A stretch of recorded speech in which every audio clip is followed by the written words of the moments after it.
Hoi, ako'y na sit-in protest. Hana haibane. Sit-in protest haibado ako'y lady ba mayam sige nagana.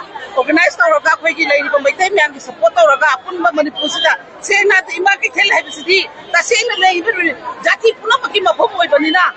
Any lari ba laag puna to minana ba haida na puna sinderu ba program de. Aday duda. Hoi, aduga loudspeaker pande. Panda ba taraga su. Su ba mayam hamba patamda. Silent na hamba kito duno. Ako ako'y hayaw kamdo request tawre. Haijere. Ako'y ito din news on view. Ako'y relate sa kato ba natin. Loan na yata ba sabag tawag natin kali. Happy bang mayam sige. Ako'y wata thong tasin tawag nag-happen eh. Ato suya yaroi, suya tepe yaroi. Bueno, si hare ladies eh. Ato po, mayam ko kanbiyo ba? Ako'y na kasi pami ba po sila iri ba sila sa kini. Ako'y na pami ba po sibu. Ako'y lo tugay ke. Lo na habi ilo hebro. Lo din ko na tugay raga. Migi justice to POP daba. Hane ki supi daba. Handa supi daba. Ato ka. Ore ba siya mana. Kukiba po kanoda. Ako'y ki dead body. Emile magi sa pucalaga. Madugi atamwadi ki. Flag matata seloto mo di. Ato lo na yabra ba. Kami yo ba. Bitaru hapon na marun thok tre. Ato ka Emile emalay taba to. Hoy tumi mo gilay mi daba cabinet. Aduh ini mau keno, government tu gila iba MLA di kasukai deh, tahu rusoba. Aduh bukai ki body dah kupi ba, flag tu kali flag noba. ZRA. Aduh ne ba, aduh tadi ZRA sekai noba. Kami yo ba tu. Aduh tadi, aduh ni foto tu batu ke harga India sekai ki flag. Aku po, nak terlaga state ki po, nak terlaga nama BJP party ki po. Aduh dia ada ba.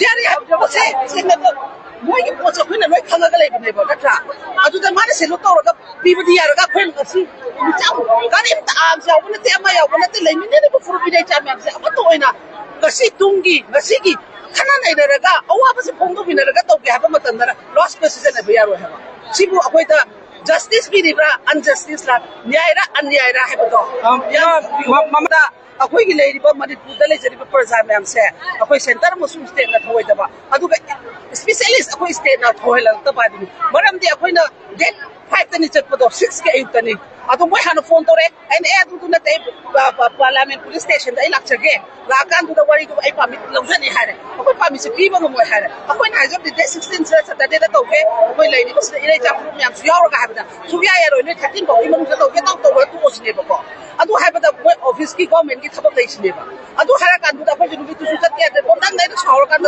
adu thole de 13 da pire de 13 ma tum da mo de 16 hai ba ko na thaba nu bis da kuki ki ta seng na moi ki hai ba kuki si se den protest hole si ki se mo ba ha ba da ya khai de hen tin mo ai na elis ni chani ba to su ke ha da du na tra ga tu oi adu ko ki akwai ki se na ha ba da akwai se pra akwai ki democracy ai akwai ki right akwai ki hak se ta se na lu shalaba male ba atopis de gasi mu hai pa ni chasin na akwai ki Congress Janata Party na gasi dharna tor sanga stay tori adu continue to appo thabo ne appo bukta ni to holle ba adu dani akwai su Manipur si ke awa bai da magda adu da akwai na justice law ba jantar mantra se akwai se na green place prasam yam ki ne ba har state ki adu ka akwai ki na kari giya tab no ba akwai se kari no ba akwai ki mai tai na ga atai lai ni ba me fruit se akwai se kai lam da ki la ko no ko China ati la ko banga adu har ga bi ro akwai na mi to mi ran jani moi na asing mane to sarkar o dai thoro ne de kana kusi hai ta na mi to mi ran ta kan to piyo no ko hai ri ko na si ta lo na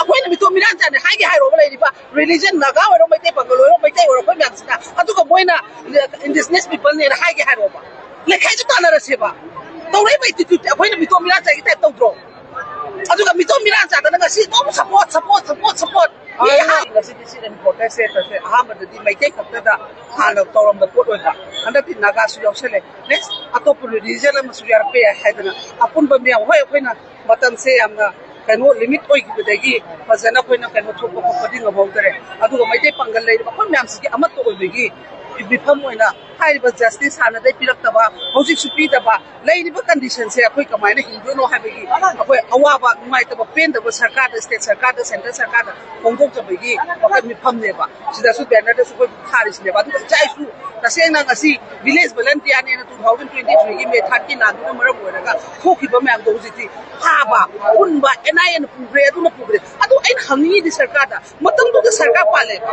ꯃꯇꯝ 2020ꯒꯤ ꯃꯦ ꯊꯥꯔꯠꯀꯤ ꯂꯥꯟꯁꯦ ꯁꯔꯀꯥꯔ ꯂꯩꯅꯔꯤꯕ ꯍꯧꯖꯤꯛ ꯄꯥꯏꯔꯤꯕ ꯁꯤಎꯝꯁꯦ ꯃꯍꯨꯠ ꯃꯟꯇ꯭ꯔꯤ ꯑꯣꯏꯔꯤꯕ ꯃꯥꯁꯨ ꯃꯣꯏ ꯃꯌꯥꯝꯗ ꯑꯗꯨꯗ ꯀꯟꯇ꯭ꯔꯣꯜ ꯇꯧꯍꯧꯗ꯭ꯔꯒ ꯂꯩꯔꯦ ꯑꯗꯨꯒ ꯏꯆꯥꯁꯤꯡꯗꯨꯅ ꯃꯔꯝꯗꯤ ꯁꯨꯝ ꯌꯦꯡꯉꯣꯕ ꯁꯄꯣꯁ ꯑꯩꯈꯣꯏ ꯄꯨꯝꯅꯃꯛꯁꯤꯗ ꯂꯥꯟ ꯇꯥꯔꯛꯇꯥꯔꯗꯤ ꯑꯩꯁꯨ ꯗꯤꯐꯦꯟꯁ ꯇꯧꯅꯕ ꯑꯩꯒꯤꯁꯨ ꯀꯩꯒꯨꯝꯕ ꯑꯃ ꯊꯤꯔꯛꯄ ꯇꯥꯕ ꯅꯠꯇ꯭ꯔꯣ ꯃꯦ ꯊꯥꯔꯠꯇꯨꯗ ꯑꯩꯈꯣꯏ ꯏꯆꯥꯉꯩ ꯀꯩꯝ ꯇꯧꯕ ꯅꯠꯇꯦ ꯄꯨꯇꯨ ꯄꯥꯏꯔ ꯑꯔꯩꯕꯅ ꯑꯩꯈꯣꯏꯁꯨ ꯀꯟꯗꯕ ꯌꯥꯗꯦꯅ ꯑꯩꯈꯣꯏ ꯏꯁꯥꯒꯤ ꯗꯤꯐꯦꯟꯁ ꯇꯧꯅꯕ ꯍꯣꯠꯅꯩ ꯑꯗꯨꯒꯤ ꯃꯇꯨꯡꯗꯗꯤ ꯃꯣꯏꯅ ꯁꯤꯗꯩꯗꯤ ꯀꯗꯥꯏꯗ ꯁ꯭ꯅꯥꯏꯄꯔ ꯀꯔꯤꯌꯣ ꯀꯩꯀꯩ ꯃꯄꯥꯟ ꯂꯝꯗꯒꯤ ꯐꯣꯔꯦꯟꯒꯤ ꯄꯥꯏꯔꯒ ꯂꯥꯛꯑꯦ ꯁꯣꯝꯗꯅ ꯑꯩꯈꯣꯏꯒꯤ ꯂꯩꯔꯤꯕ ꯐꯣꯔꯁ ꯃꯌꯥꯝꯁꯤꯅ ꯑꯣꯔꯗꯔ ꯐꯝꯗꯤ ꯆꯠꯇꯔꯦ ꯃꯤꯗꯤ ꯁꯨꯝ ꯁꯤꯕ ꯍꯦꯟꯖꯤꯜꯂꯔꯦ ꯑꯩꯅ ꯍꯥꯏꯁꯤ ꯑꯗꯨꯗꯤ ꯎꯄꯥꯏ ꯂꯩꯇꯕꯅꯤ ꯏꯆꯥ ꯌꯨꯠ ꯃꯌꯥꯝ ꯂꯥꯏꯔꯤꯛ ꯂꯥꯏꯁꯨ ꯄꯥꯖꯔꯒ